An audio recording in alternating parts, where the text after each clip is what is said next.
Hi, everyone. This is Nikki Blum, DZ8397, and I'm here for another segment of the 501st Legion's program 1138, a celebration of 50 years of Lucasfilm.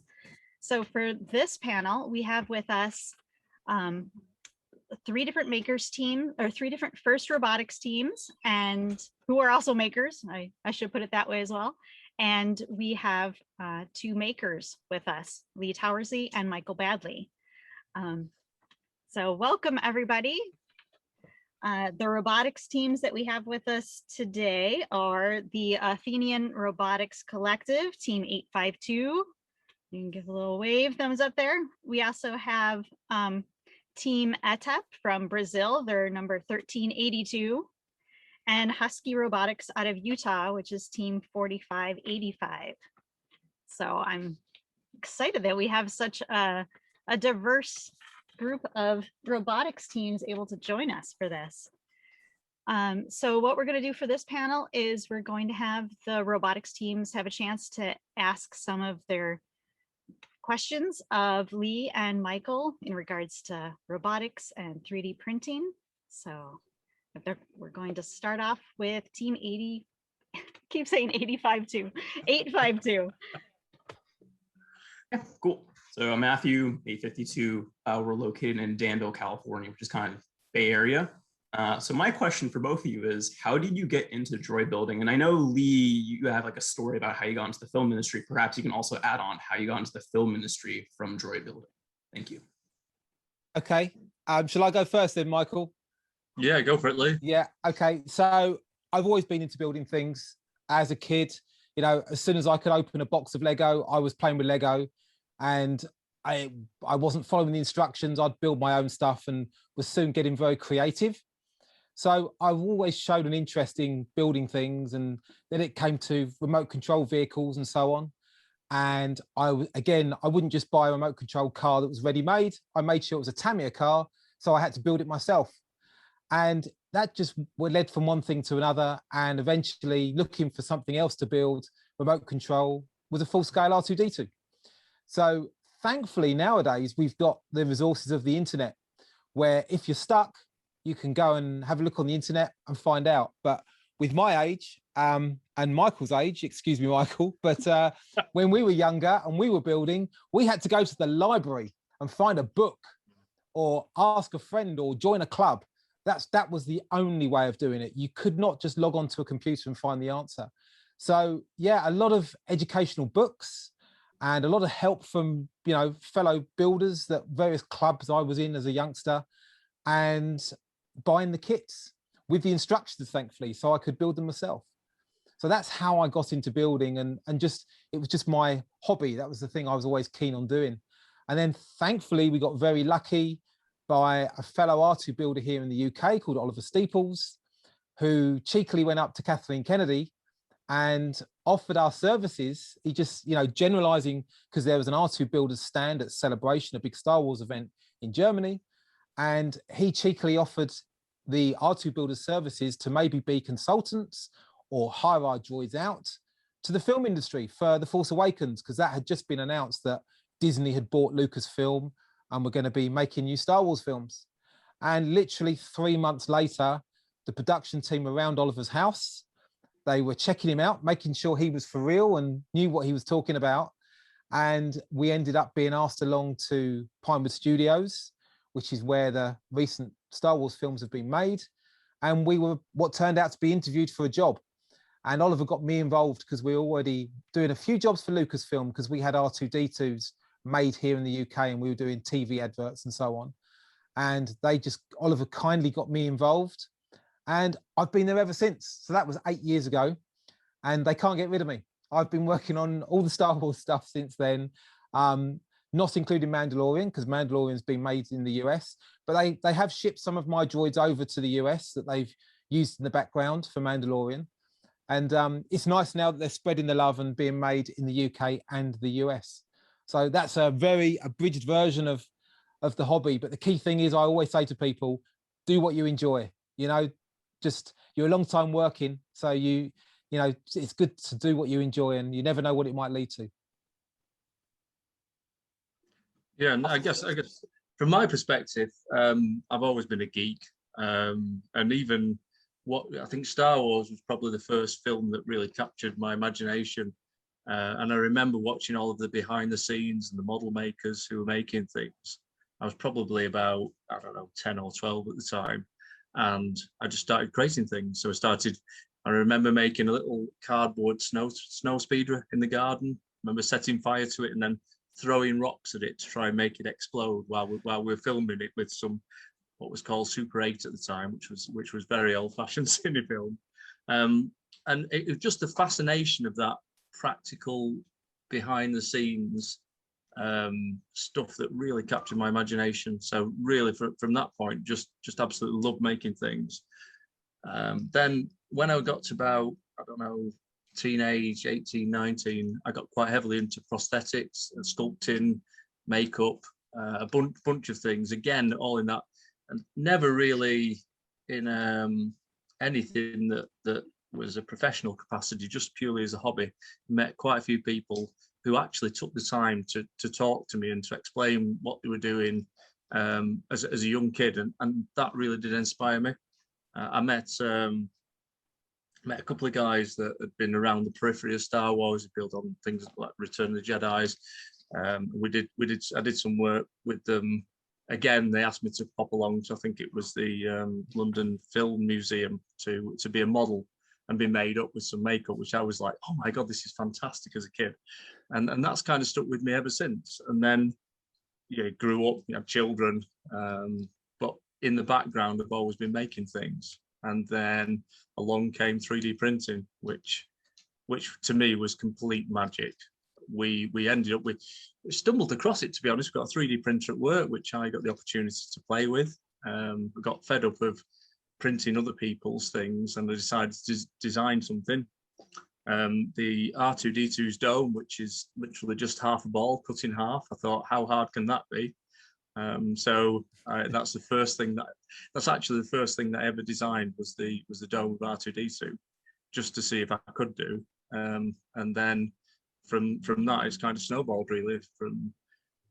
I then got challenged by people that said you couldn't actually fully 3D print and get a working R2-D2 because the technology is not good enough, the plastics don't work. So I've always liked to challenge, and we just continue building ever since. But to Lee's point, I think that the main part, even now, is it's magic. 3D printing is magic. Creating things for movies is magic. Painting things and standing back and thinking you made something that looks, even resembles a prop, not the kind of stuff that Lee does, because Lee's stuff is incredible. But even you can recreate that in your shed. And that's where I think 3D printing and the internet and the techniques that people share has closed the gap between. What I'd love to do now is pull that little cardboard snow speeder up that I made when I was 12, and you'd see how really rubbish it is. And you compare that to what people are doing today with the internet, and that's where, to me, that is magical. But at the heart of it is really the passion that we all share in building, in recreating, or creating new stuff that inspires people. And I like how you mentioned, inspiring people, because that's, firstinspires.org is actually the website for the first robotics program. And you also touched on how you've come across mentors as you were, going through your hobby. And that's also a big thing with the first robotics program. Mm-hmm. Absolutely.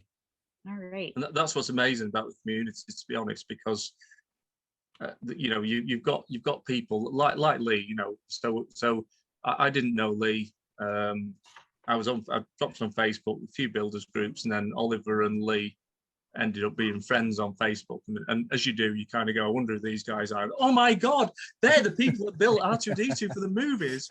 So I was absolutely, I was awestruck by these guys. And then when you meet them, you realize that they're just guys that build stuff. And they're awestruck by all the things that go around them. Yep. And the more people that I meet who are involved in the film industry, or who are names of, are popular within this community, what you realize is that everybody is just really excited by what everybody else does. Yep. And that to me it's a complete leveler. Don't assume that people aren't unapproachable by who they are. Just drop a message. have a laugh and just be completely human, because it's amazing, really. The whole community is amazing. Definitely. So how about we have Team Etap introduce themselves, and they also had a little 3D printed object they just whipped up recently. Hi guys. Hello there, Michael, Lee. We're from Etap in São José dos Campos, São Paulo, no Brazil, in Brazil. And we're very excited to meet all of you and to get answers from you all. Peter, here. So the question that I wanted to ask is, how do you get the idea to make a new droid? Do you, they say, oh, we're gonna make a movie, we need to make a droid. So do you pick up an idea for a mechanism that you had, for example, BB-8 ball with a little head, or do you, the producers ask for something and you work on top of it? Good question. So I'll answer this first because Michael's been coming up with some great creations himself recently as well, which I'll let him explain in a minute. But with me, for the film industry, we're very fortunate to have a group of concepts guys, and they're usually the first people that are there for pre-production, and they'll be given a guideline by the director of what he wants for the film, especially with key characters. So, for example, it's a well-known story, the BB-8, which I wasn't involved in the actual design or build of BB-8, but with that, JJ did literally sketch it on a Post-it note, and it was given to the production team, which came to the creatures department, and then Matt Denton and Josh Lee put that into front of the camera eventually after a lot of, you know, research and design and so on. And they are just geniuses. You know, it's amazing, the droids they build. They've done Dio as well. Josh Lee works on Dio, and we are literally given drawings. And like I say, it's usually by a request from the director, or the concept guys are given free range. So they may want, for Solo, for example, we did nearly 100 droids. So a lot of them were just sketches that the concept guys would have just scribbled down, just rough sketches. They go to JJ or whoever's directing the film at the time, and we literally have a show and tell. We have a board full of all the drawings on. And then JJ had a habit of having coloured Post-it notes, and certain colours were like, definitely want that one, or a different Post-it note was, yeah, I like that, but it needs changing slightly, or others he was certain he didn't want. So after that process, we would then be given the drawings as droid builders or the costume makers, whatever department you're working in. And I'm part of the creatures department, the model making team. And we will then be literally given a drawing with a bit of scale, so we know what sort of size it's got to be. And then you're asked to build it. So that was a whole new thing to me, because I was used to, you know, the first thing I've always built, as I touched on earlier on, was always from instruction booklets. And building an astromech isn't quite as easy as an instruction booklet, but thankfully, because you've got the builders club, the builders group, you've got guides and how it's done. And R2 is already a done thing. So you're replicating something that's already happened. Whereas you're given a new build that nobody's ever done before, that I had never had to do this before. That was quite a big hurdle to jump. But you've got people around you, you know, again, people help you within the industry, part of the creatures team, part of the model making team. And it's tricky, but yeah, once you've got the scale right and have a few goes, and you mock it up out of cardboard first and do a very basic model, and then it progresses, and then you decide which materials you're going to use. And then luckily, we've always come up with the droid that's been wanted. Yeah, and I think one important thing about it is that when you got a new challenge, like I said, no one has ever done this before. You literally have all the tools in the world for you to make what you need to make. Yeah. And one of those tools right now is 3D printing, right? Yeah. So, Michael, I want to ask you one specific question. Do you think there is any room for big improvements in the 3D printing industry, like something that could, one innovation that can happen that could really change the game? Something like that. Yeah, absolutely. The 3D printing is always probably about 15 to 20 years behind the current technology, predominantly because of patents. So You know, there's some polyjet technology at the moment, which is inkjet printing that has ultraviolet light that cures it. That we can't produce printers because they're patented. However, once those patents start to run out, that's when we see new innovation within 3D printing. So thermoplastics, the only real innovation now within thermoplastics is the materials. So at the moment, we've got a number of new materials that are kind of coming out that are better, but all you're ever doing is really building on the current technology. And then suddenly the SLAs and the resin printers came out. But again, that's quite old technology when you start to look at what's happening in some of the professional sphere. So probably I think polyjet's the one that I'm most excited about when patents start to run out on that, because it takes what is a traditional inkjet printer, which I think everybody's got in their house or have owned at some point, and brings that into the 3D space.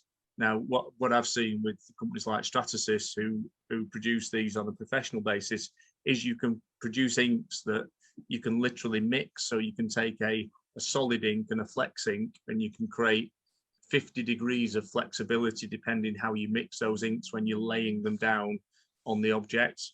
You can also have, you know, CMYK, so you can have full color prints that will print as they build up, but we're limited by not by the technology but by the actual patents. So I think there's a lot of mileage in 3D printing in where it goes. However, also there's other technologies besides 3D printing that I think, you know, builders blend and they use together. And the beauty is when you start to bring CNC together and you start to bring 3D printing, and each of the technology, you know, is used at its best, and that's where people get really creative. So then Lee kind of alluded to that you had some special droids that you were working on.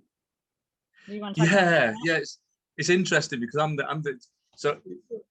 there's two parts of creativity from my perspective. So there's one that chases behind you, and that so if I take when they released the Rise of Skywalker and Dio rolled out on the stage, my inbox went mad. I mean, people were like, oh my god, when are you going to design Dio? And I'm watching Dio, and Dio rolled on the stage and he stopped, and then he just did a little turn. And when he did that little turn, all the designers' heads exploded, because BB-8, this ball that's moved by centrifugal force, he can't do subtle turns like that. So everyone's like, how the hell did he do it? And my life at that point was then watching frame by frame and seeing that actually Dio wasn't one wheel, he was a tank wheel. He was two wheels with a floating tire that did this subtle little turn. And at that point then you're going, how do I recreate that? How do I make that? And it's interesting because that was done for the red carpet event, you know, but it wasn't used in the movie. So what you're trying to do constantly is recreate to a degree. It's CGI. It's, you know, you're literally trying to create the best that you can do. So that's what I would say is the chase. Now, when I thought I'll design Dio, because lots of people had asked me to do, I set about designing it on that evening after the first trailer or after Celebration. Woke up the following morning because I did actually go to sleep. And there's a chap called David O who had actually released this full Thingiverse version of Dio, and I thought, okay, I'm not going to chase this. However, that was a static. That was just the physical, the external design of it. And then I returned back about 2-3 months and thought, this isn't an easy design with all of the balancing and all of the wheel drive. So I went back in there, and then we recreated the Dio version 2, which I'm really pleased with how that came out. But that's where you're chasing and you're trying to fit. You know, you're kind of going, okay, I've got this much space and I've got this and I've got to fit all the motors in there. I've got to fit all these mechanisms. I've got to make it balance. How the hell do I do this? So you can kind of exactly like that. I've got one of Michael's here that's a work in progress. Yeah. Then the other side of it is where, and they're the 2 a.m. or the 3 a.m. things where I wake up at 2 a.m. and 3 a.m. with a thought, and I think, oh my god, I've got to make this. And this I don't know if you've seen this one, but this is the drinks droid, and this was a concept. So the concept was that you've got a typical tank drive which is driven off 2 signals, and I thought if I can link the signals to this drive to the arms on something like this, it would be so cute. And so that was literally it. Now the beauty of this is that what I do is I design the mechanism first, and then I put the plastic around it to contain the mechanism, which is a lot easier than Dio, where you've got a limited space and you've got to put everything in there. That's right. And then at the end of it, you think, how can I fit a couple of cans at the back so that I can give drinks? That's another important bit of it. But yeah, the creativity either comes from trying to chase and fit inside other people's designs, or coming up from great concepts. The great concepts always seem to hit about 4 o'clock in the morning. And then I have this turmoil where I'll sit there and going, I really shouldn't get up at 4 o'clock in the morning, but I'll go back to sleep and give it an hour, and I can't get back to sleep. And then I'm up at 5 and I'm jumping on the CAD. And then hopefully by 7 or 8 o'clock, I've got something that I think is going to work. So that's kind of the creativity on my side, really, when it comes to the ideas. But they generally come from those kind of concepts. And as Lee said, the concept art that's done for a lot of the movies is another great place where it's worth looking into to come up with. They're more the characters. You can see, some really cool characters that come out of drawings that have not been used in movies that you can recreate. Yeah, it's interesting working in the industry now, because I've come from a building background first as a hobbyist. Once I got into the film industry, I was educating the mechies and so on that there are builders groups, and I had to tell them about the R2 builders and so on. So when I've seen BB-8 being made and Dio, I said the builders are going to love this. This is just going to blow their minds, as Michael's just confirmed. And whenever I see a new build going on, I'll go up to the builder and say, builders are going to love that. Let's see how long it takes them to work that one out. So yeah, it's always good fun to see stuff going on, both in the industry and then people trying to replicate it, and doing a stunning job, I will say, Michael, as well, not just because you're here. So Husky Robotics, we want to give you a chance to introduce yourselves and ask a question. Okay, hi, we're Husky Robotics. We got another member, thankfully, just to join us today. But a question we have is, how do you go through, how do you problem solve? What is your process for that? How do you work through big and minor problems? And what advice would you give to young builders such as ourselves trying to deal with different difficulties? Good question. Good question. So with problem solving, for me, I'm fortunate to have a lot of people around me to ask for advice. So if you're struggling, always speak up. Have a good go yourself first, and have all the approaches you think that people are going to ask you. Just try and think ahead a little bit. So then once you go for that advice, what do you think they're going to ask you? And hopefully you can respond and say, yeah, I've tried that, or, whatever. And then always speak up if you're struggling. And just try different things out, and just keep sticking with it. And from what I've learned in the film industry, anything's possible. So keep trying. And sometimes you do have to walk away and come back at it the next day. Don't spend too much time and start to hate it. But yeah, just keep persevering. And when you're really stuck, just ask for help. That's my main thing. And you've always got the internet as well. Google it. It's probably it may have been done already, the particular task you're trying to achieve, and that answer may be on YouTube somewhere. Yeah, I think it's interesting. I mean, I used to, or I still actually do. I do painting as well, so I oil paints and whatnot. And what one of the frustrations is that I limit myself by what I imagine that I can do, and it takes a bit of time to get into a mindset where actually what you produce, what you make, what you paint doesn't matter. You're not going to show anybody at this stage, and therefore I think similar to what Lee said, just do it. And with painting, what I found with painting is that, you know, I've got 1,000 paintings or 100 paintings that I've done, and I'm not showing anybody, but every painting that I produce, I'm learning something. And actually, every painting that I produce turns out better than what I imagined it would be. And when I translate that to doing mechanical stuff, it's quite interesting, because you come up with a concept or a thought and you think, physically, this isn't going to work, or that's not going to hold up, or that's not going to be strong enough. And you've got this risk of talking yourself out of it, which means that you'll never learn whether it can do or can't do. So my approach is similar to painting as it is to building, which is I build it, and if it goes wrong, I've got nothing else to do with it other than either throw it in the bin or look at it and go, actually, I learned something by that. And invariably, what I would say is that 90% of the time it works. There's some absolutely crazy BD1, which I did, which is the little droid out of what I can't remember, is it Fallen Jedi video game? That's it. To produce that with the legs movements and with the head movement, I just thought I'm not going to be able to get everything in there, but hey, I'll just do it for myself. And step by step, as I went through that, it all just worked out. So, you know, don't give up. Absolutely don't give up. If you're doing something, however stupid it is, do it. Never be constrained by what you believe that you can't do. And most importantly, don't listen to other people that say it's impossible. Oh, definitely. Yeah, definitely. Because that one, you know, that's what drove me to do the very first 3D printed R2D2. Was I got told, somebody said to me, you can't make a 3D printed R2D2. The guy that told me had made this metal one that he could sit on and ride. So there's no way that you would ever be able to do that with a 3D printed one. I accept that.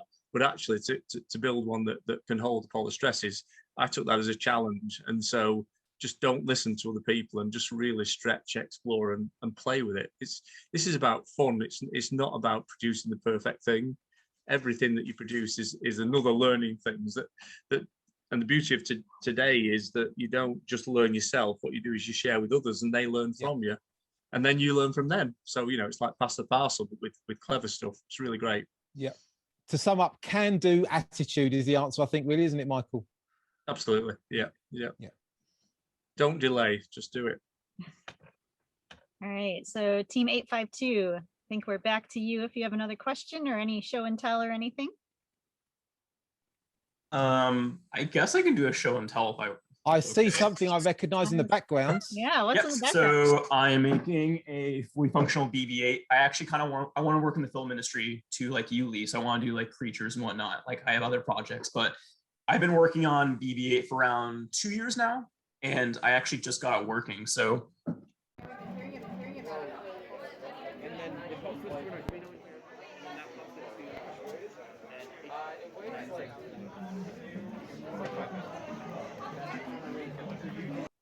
All right, but you still, so you have the mechanism in the background and you have his head. You didn't show us his body yet. Well, his skin, I should say. Let's see. Whoa. Oh, wow. Yeah. Impressive. Very good. So how long have you been building, Matthew? So I actually, the Force Awakens teaser came out when I was 12.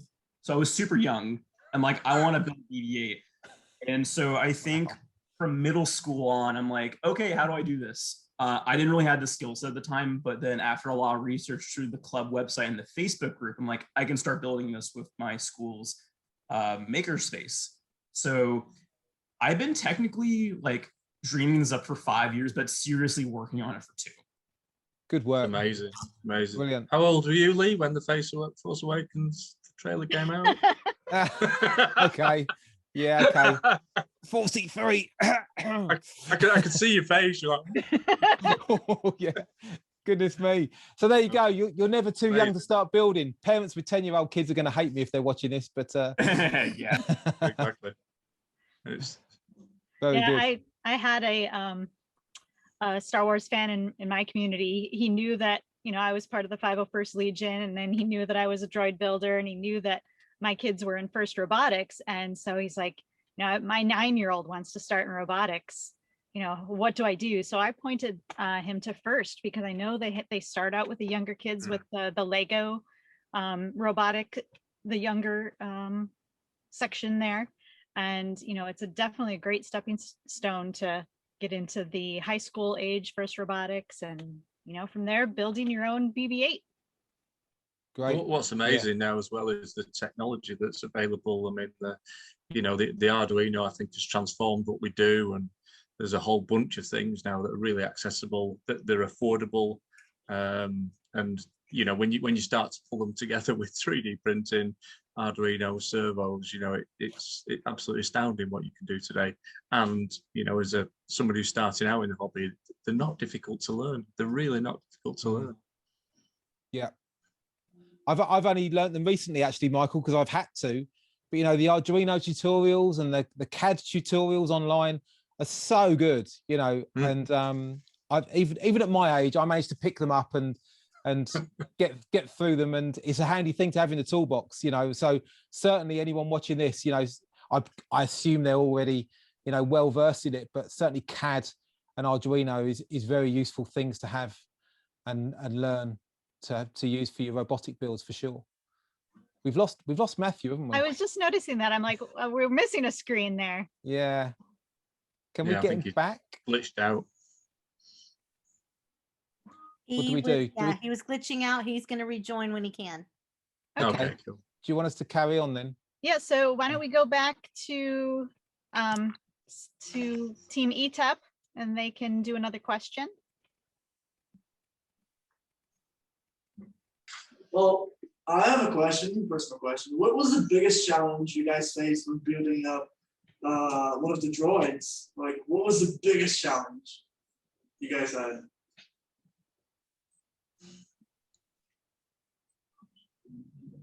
Biggest challenge. I mean, go on. Have you got one, Michael?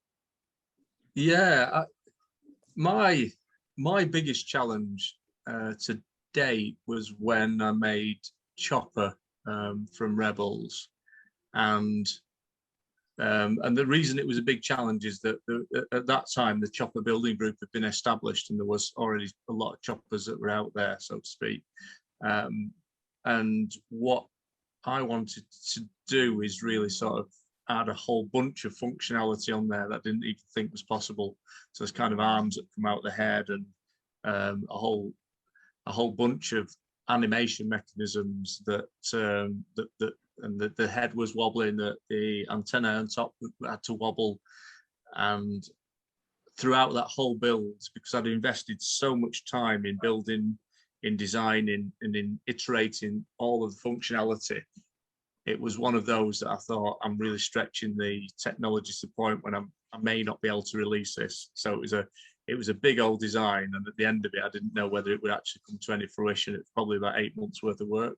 So that was a big undertaking, and quite a scary undertaking. At the end of it, it all kind of came together and worked.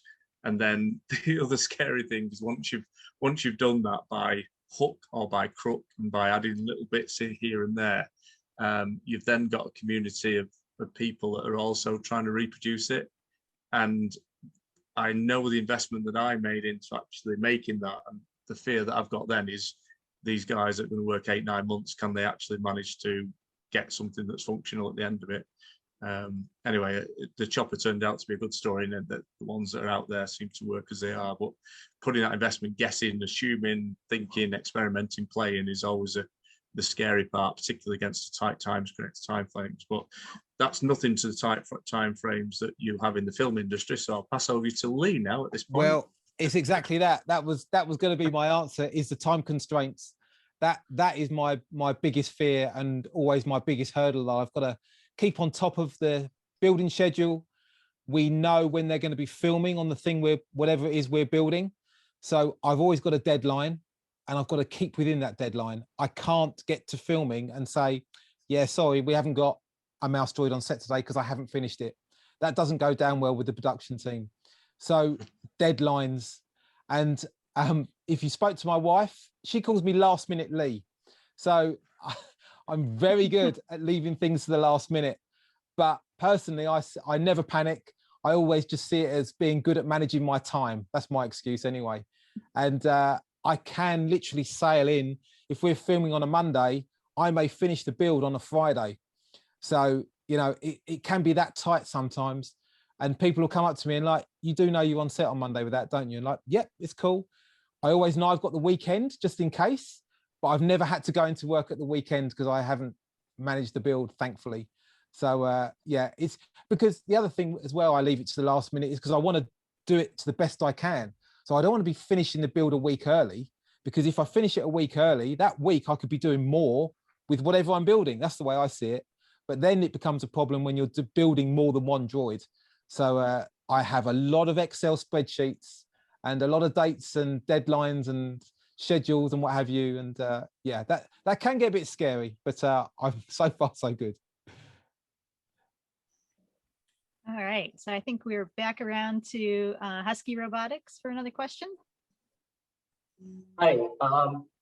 What were some challenge? What were some failures you went through, and what did you learn from them? Those are big failures. You said what were some failures that they went through and how'd they recover from them? Oh, okay. Like this.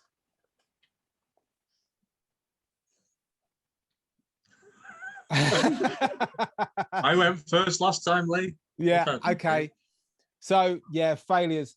So with failures on set, we have some pretty big toolboxes that we wheel on set with a lot of spares. So we always think and hope that we're well covered for any failures. With our build, certainly on set, we try and keep them as simple as possible. So with R2D2, it's got dome rotation and a drive system that just moves it, and that's it. If they want any doors opening, flaps opening, and so on, we save that until they actually need it. We don't put that function in an R2. We keep it as basic as possible. The more functionality it's got, the more you've got to go wrong. And I don't know what the figure is they quote now, but if you break down and stop filming, there's thousands of dollars in a second ticking away while they're waiting for you. So you've always got that fear of the electronics letting you down. Thankfully, I'm touching wood, that hasn't happened. But we did have one occasion where we had a droid, which was performed by two creature performers. And we called it crab droid because it was like a crab with their legs coming out of it. And they were hunched over, linking arms to be within the shell. And a stuntman decided to vault it during a take on solo. And it destroyed the droid. It just smashed it to bits. So in between takes, we then quickly carried it off set, and there was about 8 of us crowded round with loads of super glue, just gluing bits on, cable tying it back together. Well, I think we missed one of the takes and then just got it back out. So I quite enjoy that, the adrenaline of when it does go wrong, because, you know, team spirit and all that, you all get together and get on it and get it right. But yeah, that was probably one of the scariest moments. But thankfully, electronics wise, I'm yet to be let down, because technology has improved, thankfully, and electronics is pretty bomb proof these days, as long as it's put together well. And Yeah, probably the first robotics teams are probably familiar with that, you know, pit camaraderie where they have to quickly repair something in the pits. Yeah, it's great. It's such a buzz, I find, such an adrenaline rush. And the team spirit, once you have done it and got it working again as a team, it's such a good feeling, you know? And yeah, not for everybody, mind you. It's not that experience isn't for everybody, but I quite enjoy it in a weird way. Yeah, most of my failures have been around designing things where the concept works, but then when you start to practically add extra bits in, it doesn't function as well as what you thought it would do.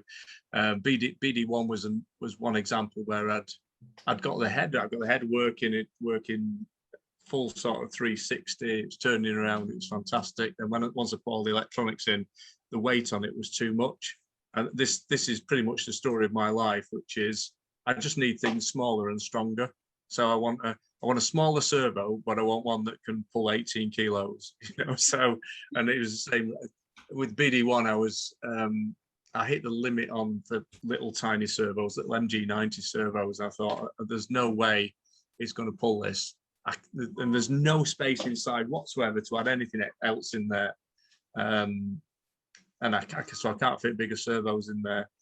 And then I was just Googling for stronger servos and found MG92Bs, which are a little bit stronger, but just got me out of that hole.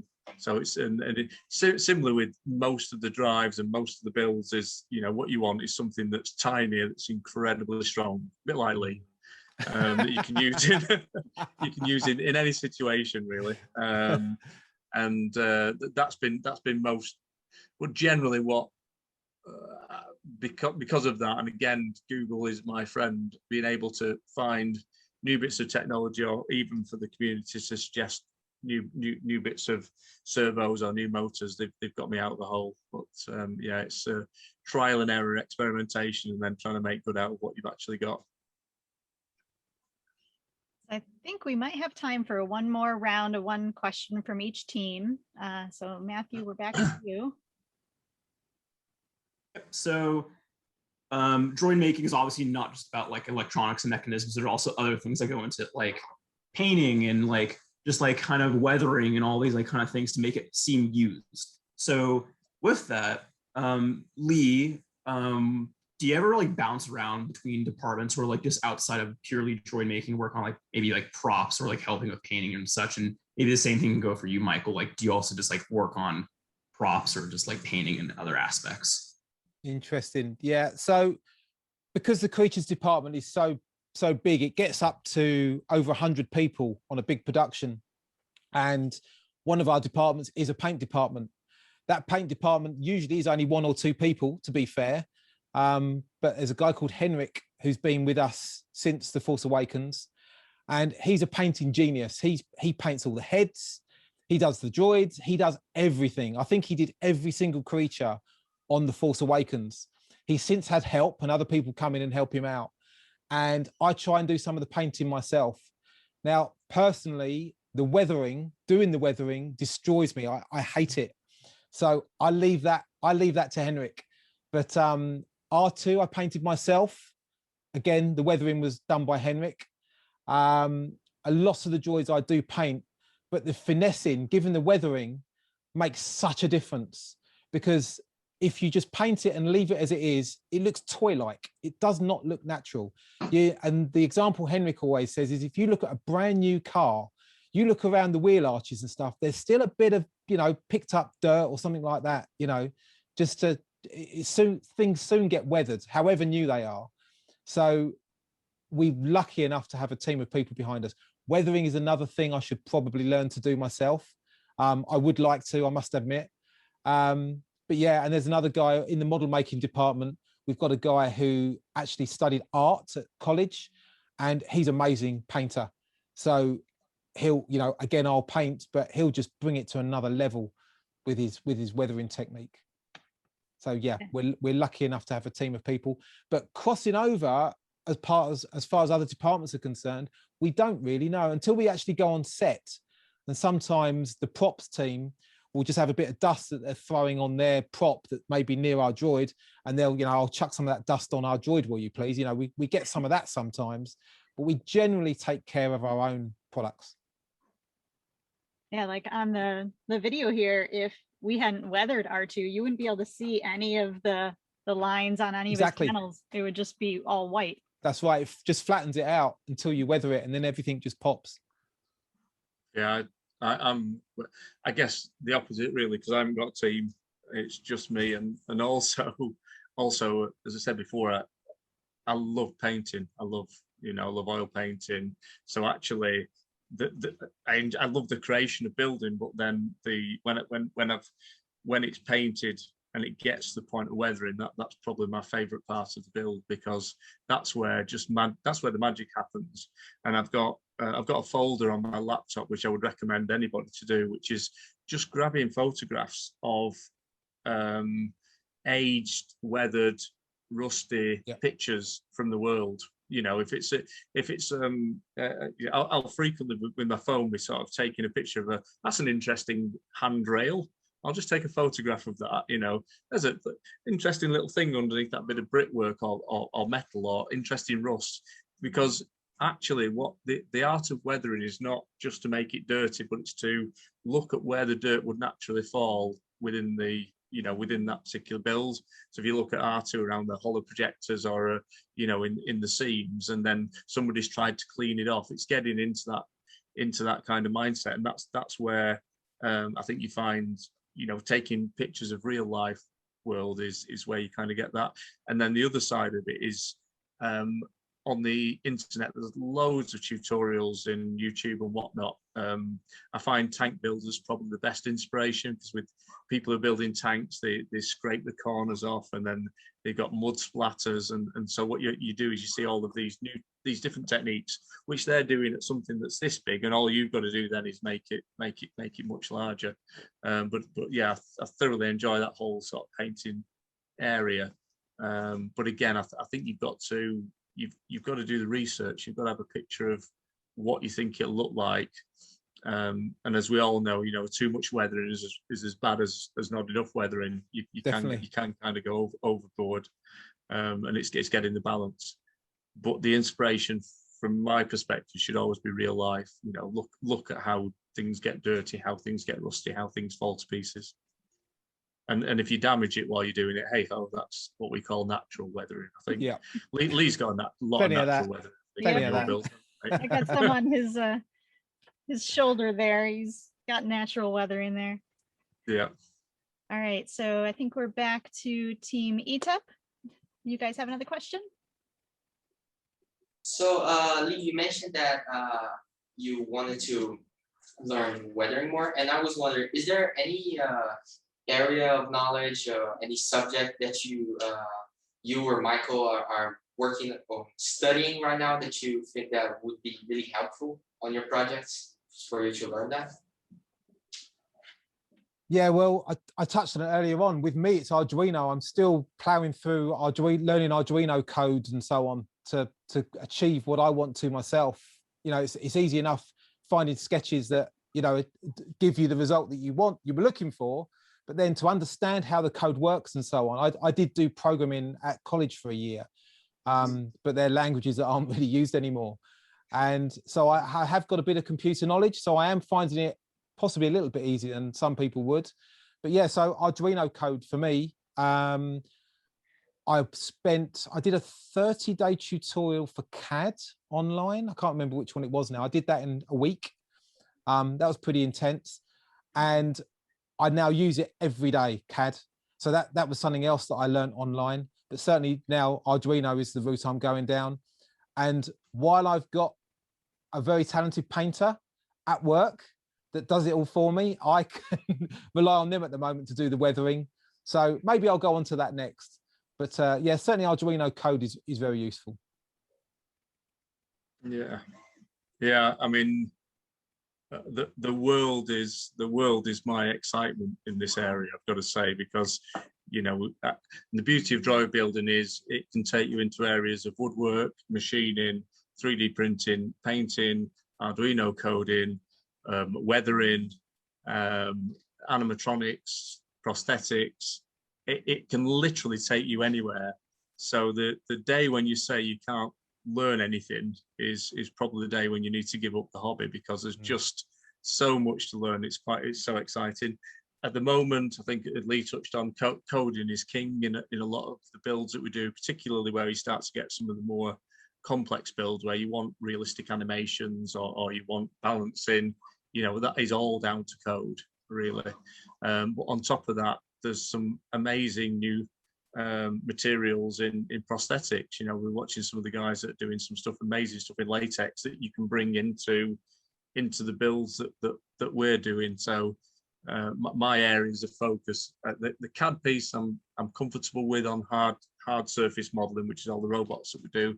I'm playing around with the sculpting side of things because, again, it taps into some of the more artistic kind of areas that I like to do. But from a physical materials perspective, I'd love to do a little bit more on the prosthetics and the latex and the silicon stuff, which is another area that I'm exploring at the moment. But as I said, every day is a school day. It's just such an exciting hobby to be in that there's so much to learn. All right, then we're back to Husky Robotics. You guys have a question? Yeah. So we're wondering, what kind of tools do you use for time management and keeping on task and getting your stuff done? So just to clarify, that is what tools do you use to keep on top of timekeeping? Is that right, on builds? Yeah. Yeah. Yeah, well certainly for me is good old Excel. I have a spreadsheet, and you know, I give myself usually a week to make the thing out of cardboard if I feel I need to, just as a mock-up for scale and make sure it looks okay. And then you show the cardboard build to the designer and make sure that's what they envisaged, that's what they thought they would end up with.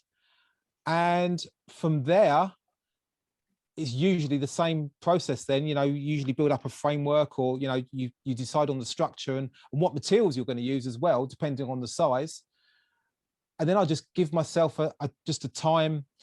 Of course, if I've got plenty of warning, if I've got months of warning, then that's great. But if I've got weeks, then you just have to tweak it and make it as you have to simplify it. Obviously, the shorter time you've got, the more you have to simplify it. But yeah, it's just down to spreadsheets, really. Yeah, it's hard to explain how I do it. But what I do is I have pretty much a standard spreadsheet that goes through the build process, and then I can just extend, because it all's done in order. Obviously, you finish with the painting, so you know I know I've got to get it to the paint shop in plenty of time. They're not going to be happy if I finish the build on a Friday and I'm shooting on a Monday, and they've still got to paint it. So you know, I have to take that into consideration as well. So yeah, all down to good old spreadsheets. Goodness, I'm in awe of Lee with his spreadsheets, because I sort of realise what a chaotic life I live. No, so I mean, my time management is 5 a.m. in the morning, which is typically when I wake up until 9, which is when I actually go to do real work or job work, whatever it is when I'll do lots of designing and lots of playing around. My time management strategy is to fill every gap that I've got in between the rest of my life with stuff, and that's literally, you know, I may do a conference call at work. I may have 15 minutes gap between the next call or next thing that I've got to do. I'll nip outside with a kind of rattle spray, and I'll be spraying something, and then it'll be drying while I'm actually doing the call. The other big advantage in working, and I work pretty much solely in that CAD world. So the advantage of CAD world is you can see every measurement, you can see every clash, you can see how things fit together. So it actually takes, I find it incredibly efficient, as opposed to actually trying to build and iterate stuff to do it in as much as possible in the 3D world. The problem I get with that is that once I've got to a point where something is printable, I want to print it even though I know it's not finished, because I want to physically hold the object and then move it together. And it's completely wasteful, and I'm trying at the moment to get away from that habit, to actually, you know, when I know that there's things that need improving on the CAD, to improve them on there before I actually print them out. I'm saying that, but I've actually looked at three things that have just finished on the printers that I know I'll never use on the final model, but I can physically see them and play with them. So it's that real balance between, and that's where Lee's and my worlds collide. I think is that the physical world is where the magic happens, and that's where you really want to get to. And definitely, you know, once you can physically touch it and play with it, you can start to get a feel for the physics on it. You can get a feel for what motors and what servos are needed, and all of that's really important with time management, because what you're trying to do is, you know, utilize your time as best as possible to output more stuff as we do. So absolutely, you know. Yeah, I will say though as well that if you haven't got a deadline, it's very nice. So as a hobby, I just come home and just build more droids, and I've got so many projects on the go, but it's in my own time. You can do it when you like. So don't put yourself under pressure unless you really have to, because after all, a lot of this is for a hobby, and you shouldn't be under pressure and not enjoying it because you've got these time constraints. You know, when it becomes a job, different story. And, you know, and if you're doing a challenge, I appreciate, you know, if you've got a first challenge and you've got a competition to enter, then of course, I appreciate you've got a deadline. But if you haven't got a deadline, it's a nice luxury to have and make the most of it. Enjoy the build and take as long as it takes. Absolutely, and time constraints can also constrain creativity, and that's you know, the more you, like I was saying before about when you know with painting, the more you can relax and just throw things around, the more creative you'll be, and the more you'll produce things that will be absolutely amazing. What you end up doing is constraining yourself, whether that's time or whether it's creativity, to the point where you know you're not producing those things that are wonderful. So relax, enjoy it, and what you'll do is make great stuff. Yeah, there's a few builds we look back at now that we've used in films, and like, if only I had more time for that, you know, we would go back and approach the build in a different way, maybe, and yeah, just do things a bit differently. So yeah, just take your time if you can. And that's one of the things I love seeing when I go to one of the tournaments is all of these teams are competing in the exact same challenge. Their robots have to do the same tasks, but the way they come about performing that and building the robots is so cool to see all the different variations to accomplish the same thing. Cool. So thank you to Lee and Michael for coming on and speaking with our three teams that we had on, and thank you to the teams for coming on and sharing your great questions for these guys. As everyone should know, if they've been watching our programming so far, we're raising for First Robotics, which are these teams are representing. So make sure to click the link to donate that's on our social media. Thanks, everybody. Thanks for having us, and good luck in all you do, guys. Good luck with the building. Happy building. Thank you. Thank you so much. Thank you. Appreciate it. Appreciate your time. Yeah. No, thank you.